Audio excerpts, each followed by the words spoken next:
Assalamualaikum warahmatullahi wabarakatuh. Waalaikumsalam warahmatullahi wabarakatuh. Kami dari kelompok 7 ingin menjelaskan atau mempresentasikan tentang ISO 9001 tahun 2015. Sebelumnya izinkan kami memperkenalkan diri kami masing-masing.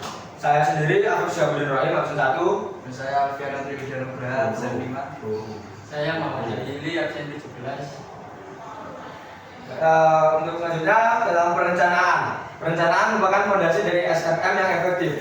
ISO 9001 tahun 2015 menekankan pentingnya mengintegrasikan manajemen risiko, sasaran mutu, dan perencanaan perubahan untuk memastikan keberhasilan implementasi dan peningkatan berkelanjutan.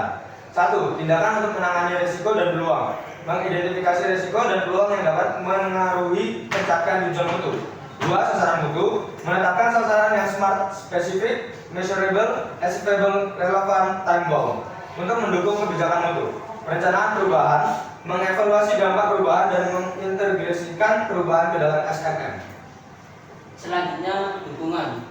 Dukungan mencakup semua elemen yang diperlukan untuk memastikan sistem manajemen mutu SMM berjalan dengan efektif. ISO 9001 tahun 2015 menetapkan persyaratan untuk sumber daya, kompetensi, kesadaran, komunikasi, dan pengelolaan informasi terdokumentasi sebagai bagian dari dukungan operasional organisasi. Yang pertama, sumber daya. Organisasi harus menyediakan sumber daya yang mencakup manusia, infrastruktur, lingkungan kerja, dan teknologi. Yang kedua, kompetensi. Personel harus memiliki kompetensi yang sesuai dengan tugas yang diberikan. Kesadaran. Karyawan harus memahami kontribusi mereka terhadap pencapaian sasaran mutu. Selanjutnya, komunikasi. Organisasi harus memastikan komunikasi internal dan eksternal berjalan dengan efektif.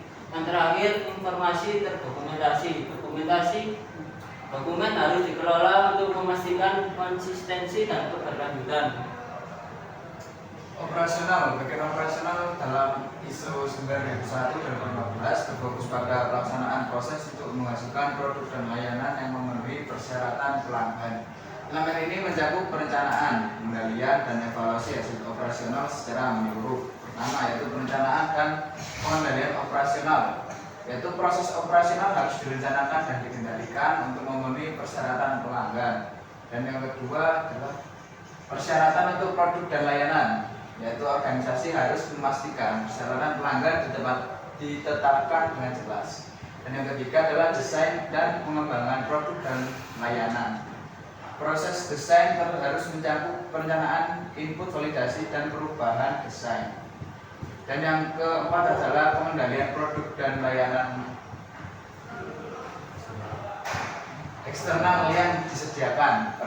Yaitu organisasi harus mengendalikan pemasok untuk memastikan produk dan layanan eksternal memenuhi persyaratan. Produksi dan penyediaan layanan harus direncanakan dan dikendalikan untuk memastikan konsistensi. Dan selanjutnya yaitu pelepasan atas produk dan layanan. Organisasi harus memastikan bahwa produk dan layanan memenuhi persyaratan sebelum disampaikan.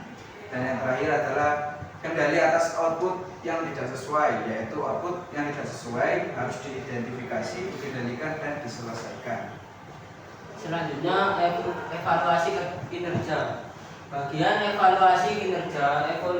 evaluasi kinerja dalam ISO 9001 tahun 2012 berfokus pada pemantauan dan pengukuran kinerja sistem manajemen mutu SMM serta memastikan bahwa organisasi dapat terus meningkatkan efektivitas sistem tersebut. Evaluasi kinerja dilakukan melalui berbagai mekanisme seperti pemantauan, audit internal, dan tinjauan manajemen. Di dalam ISO 9001 tahun 2015 berfokus pada pemantauan dan pengukuran kinerja sistem manajemen mutu SMM serta memastikan bahwa organisasi dapat terus meningkatkan efektivitas sistem tersebut. Evaluasi kinerja dilakukan melalui berbagai mekanisme seperti pemantauan, audit internal, dan tinjauan manajemen. Pemantauan, pengukuran, analisis, dan evaluasi. Organisasi harus mengukur kinerja proses dan kepuasan pelanggan secara berkala. Yang kedua, audit internal. Audit internal dilakukan untuk mengevaluasi efektivitas SMM. Yang ketiga, tinjauan manajemen. manajemen puncak harus berkala meninjau SMM untuk memastikan kesesuaian dengan efektivitasnya. Selanjutnya peningkatan.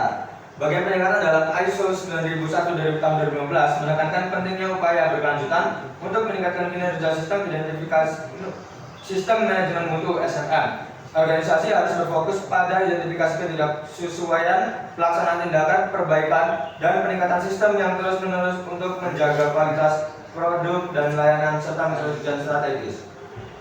1. Umum, organisasi harus mencari peluang untuk meningkatkan kinerja SMM secara berkelanjutan.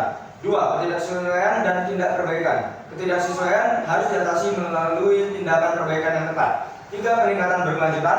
Organisasi harus memprioritaskan peningkatan berkelanjutan untuk memastikan keberhasilan jangka panjang. Kurang lebihnya seperti ini presentasi yang dapat kami sampaikan. Kurang lebihnya mohon maaf. Wassalamualaikum warahmatullahi wabarakatuh.